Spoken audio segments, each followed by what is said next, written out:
Ahora.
Yes, please, here. So good morning, everyone. It's a pleasure to have all you here. We can have a seat, please, in order to start.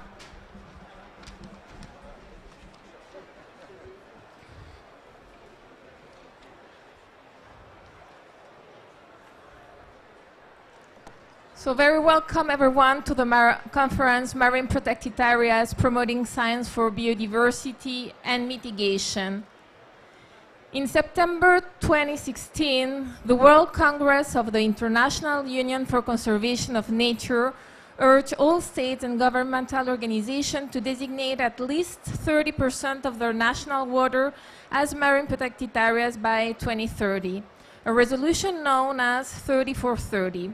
This has led to the promotion of multiple marine protected areas across the globe, but much remains to be done. Scientific evidence and IPCC reports indicate the urgency of moving forward decisively in adaptation and mitigation actions to tackle the climate change. Marine protected areas, we know, are essential to guarantee nature-based solutions and the conservation of biodiversity in marine ecosystems.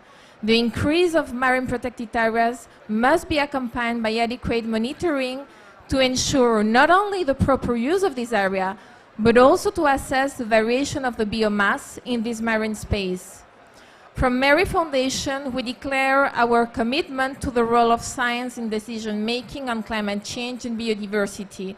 We call for the acceleration of its implementation, as well as for progress toward the development of technologies and scientific evidence to monitor the state of protected marine ecosystem in collaboration between the public, private, and civil society sector.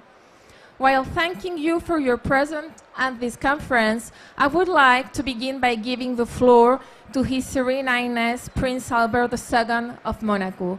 Prince, bienvenue, je vous laisse la parole. Merci beaucoup. Thank you very much.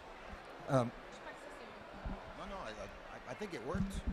I think it worked, but it's okay. Well, ministers, President, distinguished Secretary General, Your Excellencies, ladies and gentlemen, dear friends, amigos y amigas. It is important that this session be able to take place now in the middle of this COP27, which cannot afford to neglect maritime issues. Therefore, I'd like to thank the organizers of this meeting, the IPCC, the World Meteorological Organization, the Marine Environmental Research Institute, and the Scientific Center of Monaco. I'd like to thank those senior officials who have chosen to attend, thus demonstrating their commitment to the ocean and to what is now one of the main tools that we have presently available to us, marine protected areas. In addition to their ability to protect the sea and to preserve biodiversity, I'd like to emphasize the fact that MPAs, marine protected areas, have a direct impact on the fight against climate change and its consequences. I won't go into the scientific details right now, which others will tell you more about, but I think that this dimension must clearly be kept in mind as we address these issues during a conference dedicated to our global climate. The special report on the ocean and the cryosphere that the IPCC produced at our request and released in Monaco in 2019 clearly demonstrated this. A healthy ocean is absolutely crucial to climate protection and the mitigation of the effects of the rise in temperatures. This is why back in 2015 I suggested that ocean issues be an integral part of the climate negotiations, and that every COP on climate should include a special day dedicated to the ocean. Now we have an ocean pavilion, which is even better. However, in order for the ocean to be able to fulfill its role, marine protected areas play a part which is far from being negligible. By protecting areas where photosynthetic activity is intense, they directly promote the sequestration of greenhouse gases. By increasing animal biomass, they also boost carbon storage capacity. And may I remind all of you that living marine organisms capture more than 55% of the carbon stored on Earth. Furthermore, the protection of large predators prevent the proliferation of herbivores which destroy carbon-storing seagrass on the ocean floor. And the toing and froing of fish in the mesopelagic areas between the surface and the depths promote the organic carbon cycle. These small reminders, which are far from being exhaustive, prove to us the importance of the issue bringing us together here today and the need to incorporate it into the deliberations of this COP. Because despite the many positive effects on climate and biodiversity, and even on the development of local populations, where it is a question of regions near to the coast, marine protected areas are currently still far from being adequate. We know the figures.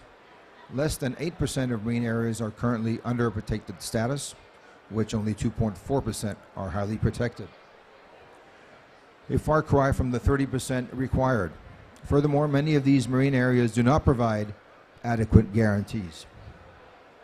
That is why it is vital that we take action for them in every way we can. First of all, by extending their perimeter. This must be done in territorial waters, as we have done on a small scale, of course, in Monaco with the La Voto Reserve, and as the countries represented here are also doing. I note that many of these countries are situated in Latin America, and I would like to stress the importance of the efforts made by the Latin American region. I've seen this myself during the various visits that I have made to your continent. Its precious waters are increasingly subject to ambitious and necessary measures. This movement goes beyond the protection of national waters exclusively, of course. It concerns all our seas, which we need to work together more efficiently and more effectively. That is why, for example, we have set up with France and Tunisia several years ago now an innovative trust fund called the Med Fund, whose purpose is to promote their development across the Mediterranean region. Today, Med Fund, whose goals are to strengthen and sustain existing marine areas, to support national and regional networks, to encourage state involvement and to fund new areas, plans to allocate 2.7 million euros in 2025 to 20 marine protected areas in the Mediterranean, which represent some 7,000 square kilometers. However, we need to take things even further and to develop marine protected areas in international waters. This is something that several of you and Monaco has been involved with for many years, resulting in successfully setting up a marine protected area in the Ross Sea in Antarctica over 5 years ago. We now need to intensify such creations in every ocean and every sea worldwide. In this respect, the international tools we have need to evolve in order to foster improved collective management of these immense spaces. Because the legal system by which the high seas are currently governed is not adapted to the situation we have today. Adopted just 40 years ago, the Montego Bay Convention did not, of course, anticipate that biodiversity protection and the fight against climate change would become major global challenges. You will recall that the high seas represent half of the Earth's surface. Half of the Earth is unprotected and left to face numerous threats. To put an end to this, in 2015, the UN launched a series of negotiations on biodiversity beyond national jurisdictions. We need these meetings and these negotiations to be successful so that the number of marine protected areas on the high seas can be increased and their surface area extended significantly. But we also need to ensure the effective preservation of these protected areas and to develop highly protected areas. In fact, some marine areas are only protected in name due to a lack of sufficiently stringent regulations, but above all, due to a lack of appropriate control and monitoring methods for the expanses concerned. We need to work in fixing this. We are doing so in the Mediterranean via MedFund, which I mentioned just a few minutes ago, and which together with the MAVA Foundation, now joined by other funders, have created an office dedicated to highly protected areas.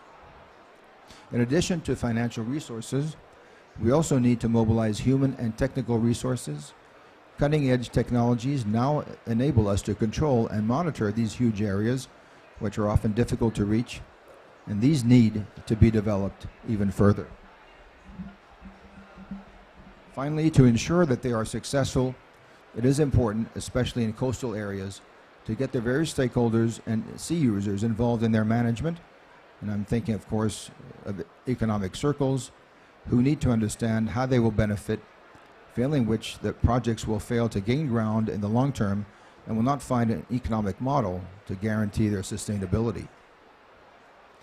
So, Your Excellencies, ladies and gentlemen, dear friends, the development and reinforcement of protected areas is now a matter of urgency. We have the means to do so. We have the scientific knowledge necessary and the technical solutions. What is often lacking is, of course, the financial resources and, more importantly, the political determination, which often go hand in hand, unfortunately. It is therefore essential that this COP help us mobilize the various parties around this cause.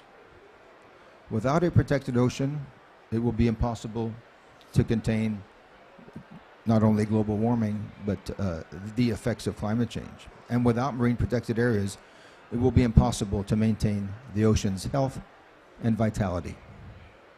Our responsibility is therefore clear, and I'm delighted that today's meeting proves that we are ready to take it on, each of us at our own level, each of us with the tools we have available, but all of us, I think, with the same determination. Thank you very much.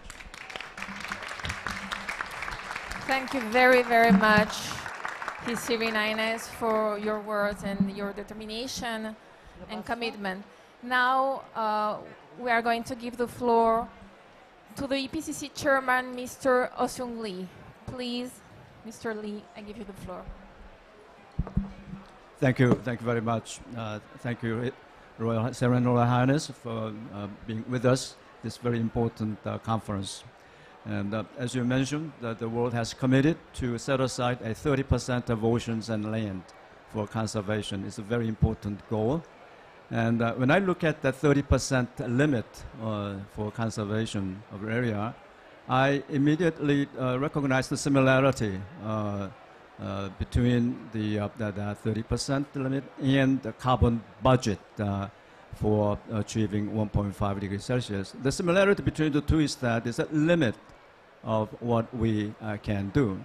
And I was wondering, why do we need to have this limit? And in our daily lives, there are a number of limits, but we, as an individual, are always able to navigate many things without facing much limit. Let me give you an example.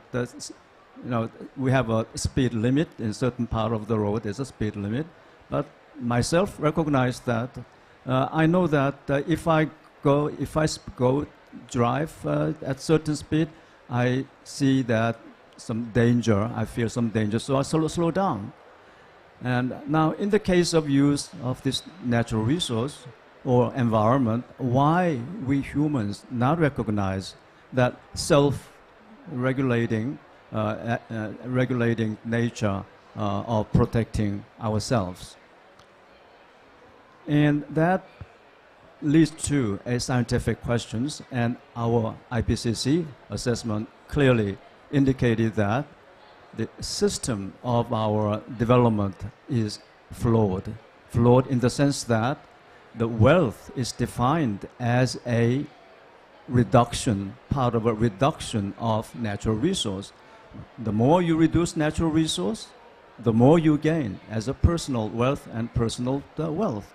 And that calculation, we realize that it's very wrong. When world population is not that much, no, we could pursue that sort of economic development paradigm without worrying about hitting the planetary boundaries, which includes also the ecosystem services provided by oceans and land.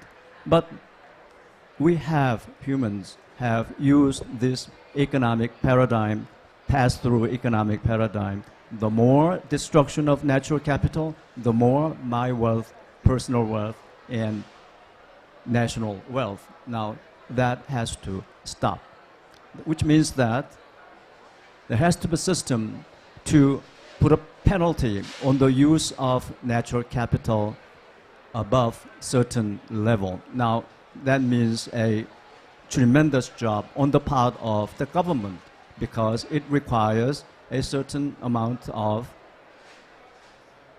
let me say, a sacrifice or acceptance of some inconvenience, because price will have to rise. And that makes government take a very hard look at what's the best way to put a price on the services of natural capital.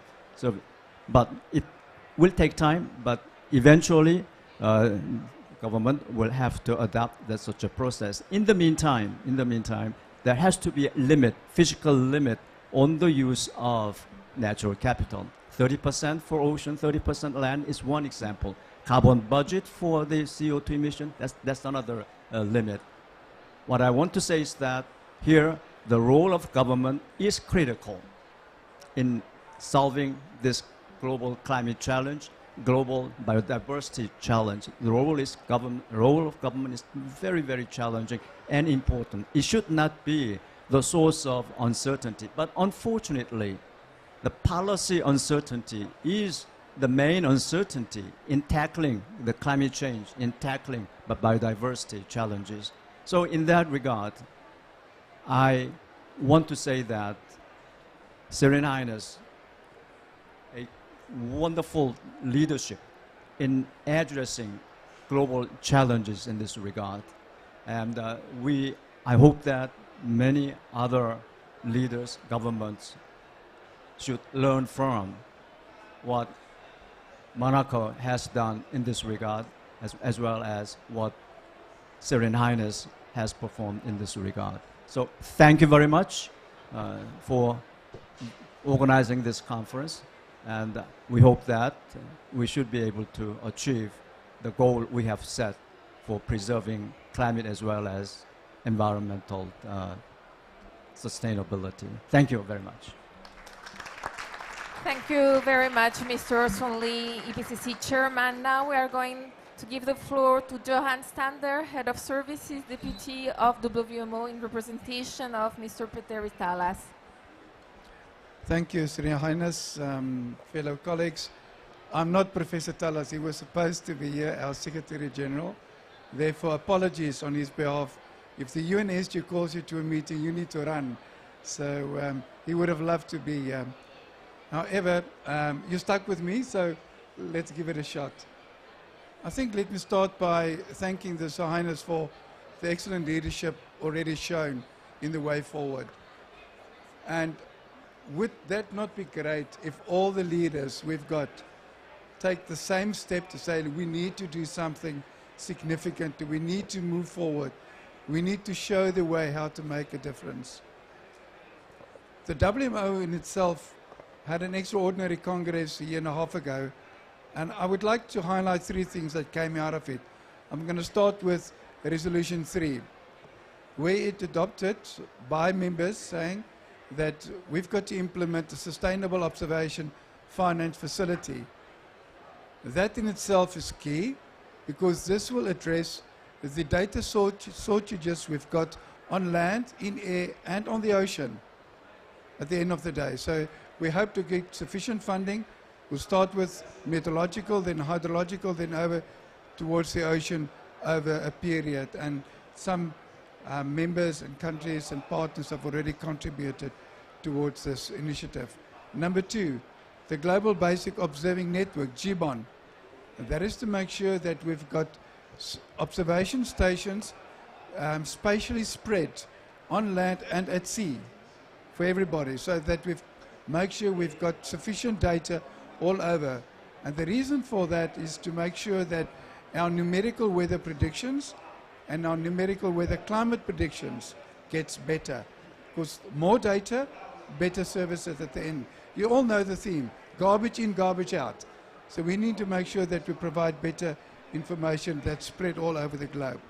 And then the most important resolution, Resolution 1, which talks about open data. So they must share this data openly, make this freely available to everybody, to the scientists, to do the research, for the modelers.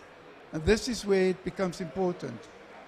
Colleagues, at the moment as we're sitting there, our preliminary State of Climate report for 2022 indicated that there's already a 1.19 degree warming this year already, looking at our long-term statistics. Now, if this trend continues, we'll probably be the 7th or 8th warmest year on record. Therefore, since 2015, we've hit the highest levels already. It's not declining, despite the fact that we had a La Nina year. So, once we go into El Nino, we will see even higher temperature rises.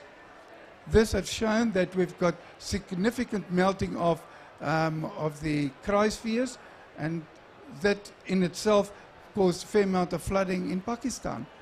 And as we get more fresh water into the ocean, we saw intense amount of melting in the Antarctic as well as in the Arctic. Now this will mess up the global circulation of the ocean. Our numerical weather and climate prediction models cannot work efficient if it's not a coupled model, taking that of the ocean and the atmosphere into account. We need to protect certain areas.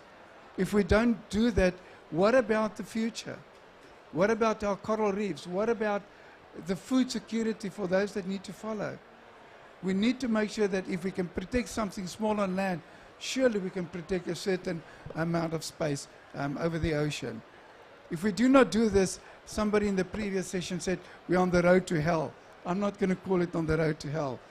All I'm going to say is that we need to work together, and this is why it's so excellent working with the IPCC, the Mary Foundation, and all other partners. And at COP, you may recall that the UN Secretary General released the action plan that everybody on Earth must be protected by early warning systems. I sincerely hope that in this action plan, we can bring in a part of the ocean, make sure that we can protect those those in small island states due to sea level rise and our protected areas. We've got to make this inclusive, not only land, not only ocean, not only atmosphere, everything. And without change in the WMO, we've got the Earth system approach already. Services looks at everything, infrastructure looks at everything. We need to integrate everything we do. And let's get politicians, funders, everybody behind us to protect our ocean, which is important to us. Thank you. Thank you very much. Now, in honor of time, I'm going to give the floor to Francisca Cortés Orari, Executive President of Mary Foundation, and I'm going to translate too. Estimado Su Alteza Serenísima Príncipe Segundo Alberto de Mónaco, Dear His Serene Highness, the y estimado Prince a todos los Albert II presentes of Monaco, y todas las organizaciones, fundaciones y personas que hoy día están aquí. the authorities present and friends of Oceans Ministra de Conservation. Ciencia, que representa a Chile, Conocimiento e Innovación de Chile, Silvia Díaz. Dear Minister of Science, Technology, Knowledge and Y Innovation of estimadas Chile, autoridades Silvia y Díaz. amigos de la conservación oceánica. Es un orgullo ser parte de esta conferencia que busca congregar apoyos para I'm proud to be cumplir. part this morning of this conference that seeks together support. Yeah.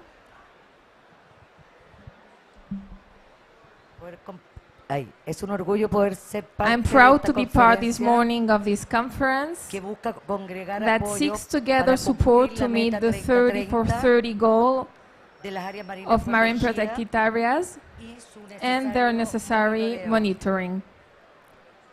Hoy más que nunca Today, more than ever, quisiera recordar I would por qué like to estamos recall aquí the urgency en Sharm el that us Sheikh here in Sharm el Sheikh en estas 2 semanas. in these 2 weeks.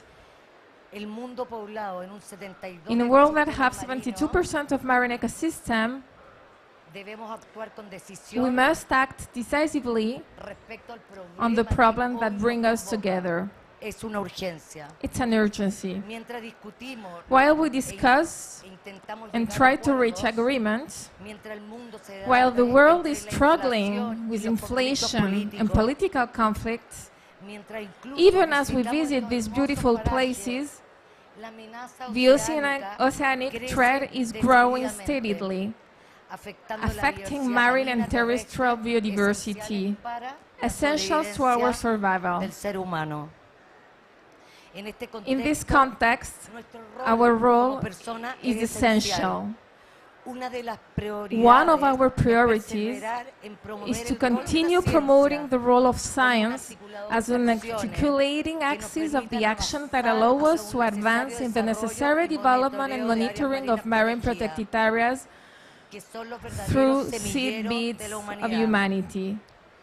Desde Fundación Mary, From junto al Mary gobierno de Foundation, Chile, together with the Chilean estamos government, decididamente we are resolutely trabajando working to serve this al servicio purpose, de este which propósito today as que hoy humanity nos convoca we como have to humanidad. face. Hace tan solo Just 3 2 weeks semanas, ago, 3 semanas, instalamos la we primera boya installed the first inteligente intelligent buoy in northern Norte, Patagonia, sistema de an alerta early temprana warning que system permitirá, that will uno, allow alertar las embarcaciones first de la presencia alert de las vessels to the ballenas, presence of whales, evitando avoiding colisiones. collision. Dos, Secondly, monitoring the impact of human activities in the ocean. Este proyecto This es un project, ejemplo concreto as a y real. concrete one, is Es tan just solo un one ejemplo del example tipo de desafíos of que the kind of debemos challenges we enfrentar must face together sociedad as public civil, sector, private pública sector, y and civil privada. society.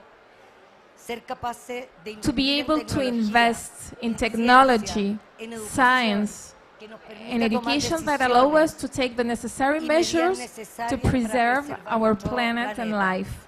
Estimados Dear amigos, friends, no hay there is tiempo no para time to seguir wait any esperando. longer. Únicamente We must debemos only actuar. act. Debemos We must cambiar change the way la we forma relate en to cómo nature. nos relacionamos con la naturaleza. Les deseo que tengan I wish mucho you coraje, courage, mucha wisdom, sabiduría, rigor y rigor, and en passion esta in this tarea, task, para que las so that generaciones future futuras generation sepan will know que no that we escatimamos spare en no esfuerzos effort por for ello them y and por those todos to los que come. vendrán. Gracias. Thank you. Thank you very much, Francisca. Now we are going to give the floor to the Minister of Science, Technology, Knowledge and Innovation of Chile, Mrs. Silvia Díaz. Muchas gracias, Patricia.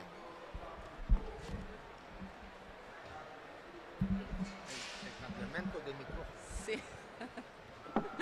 Muchas gracias.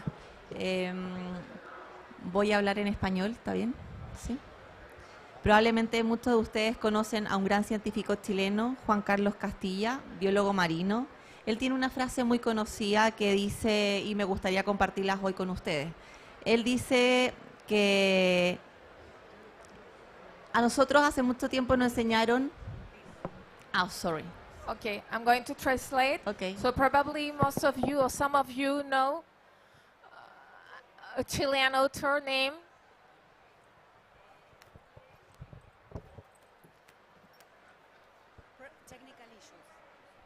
Sorry. Ok.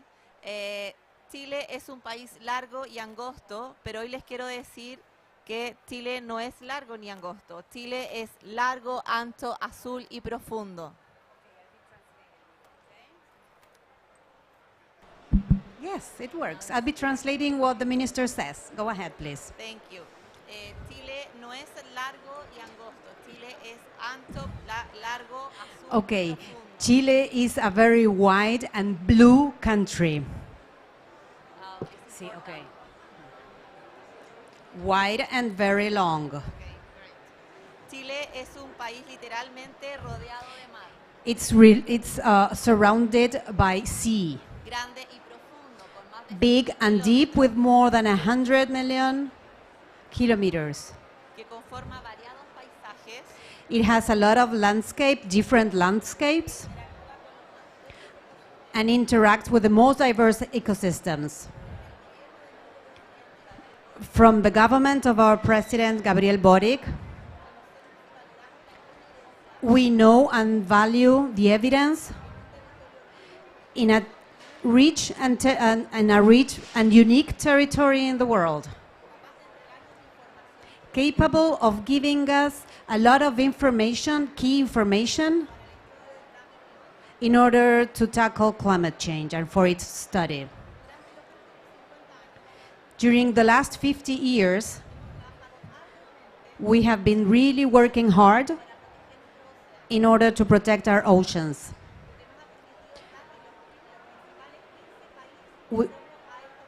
Which lead us into positioning us into the first 15 countries in this topic.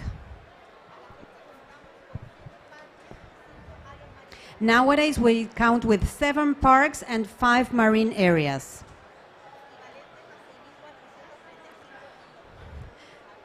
Which is really wide. This action really makes us proud. And we have used it to have a lot of recognition from the international community for being a real model of state signed in the Agenda 2030 that had the most best development in this area. Oh, having the 10% that was signed for it. Oh, we have such a very good performance that we quadrupled the 10% that was firstly signed. The marine protected areas have been a key tool for to tackle climate change.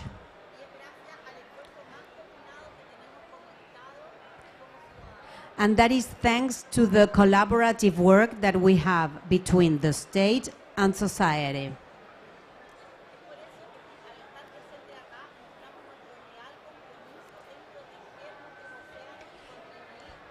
That is why our being here, it's a true commitment to marine protected areas and towards the ocean in order to tackle climate change. Our oceans and our coast borders offer a unique place in the southern hemisphere.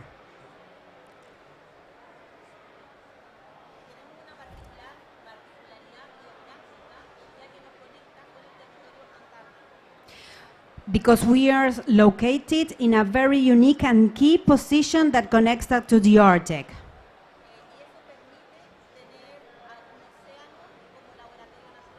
And that allows us to have an ocean as a laboratory. The Ministry of Science is really committed on the ocean areas, that is financing several laboratories and centers of research. So as to sum up, I would like to thank the opportunity for being here and share the great opportunity that Chile has as a laboratory, as a natural laboratory. You have the door open, widely open, to make the greatest research around the science for climate change. Thank you very much. Thank you very much, Minister of Science. Now we have to let the Highness to leave, so we are going to make the group photo, and then he has to leave. But we are going to continue, the rest of us. Rest of us are going to continue after the group of photo picture. Sí, claro, claro, claro.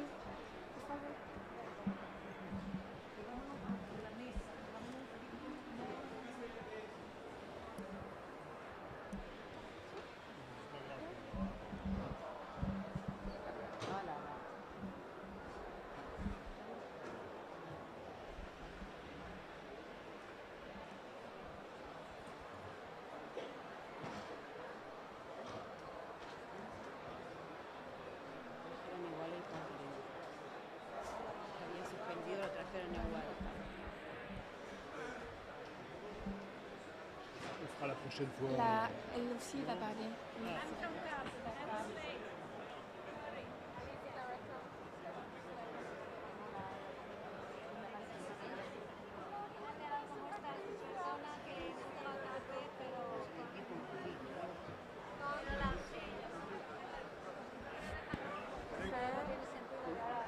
Bueno.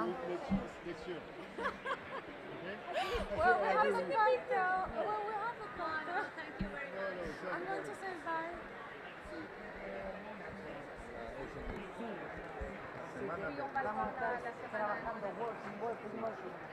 Vamos a ir a estar apoyando con contenido. ¿Me le permite? Me le permite. Ahí está. Voilà. Ahí está.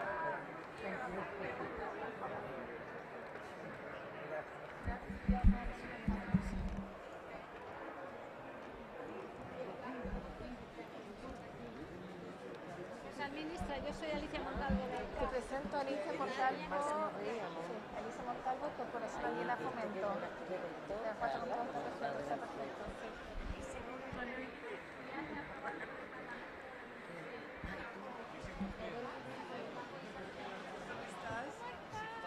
Qué bueno verte. Qué gusto verte. Ay, déjame presentarte a Francisca. Hola, Francisca how are you? Mariana. Hola,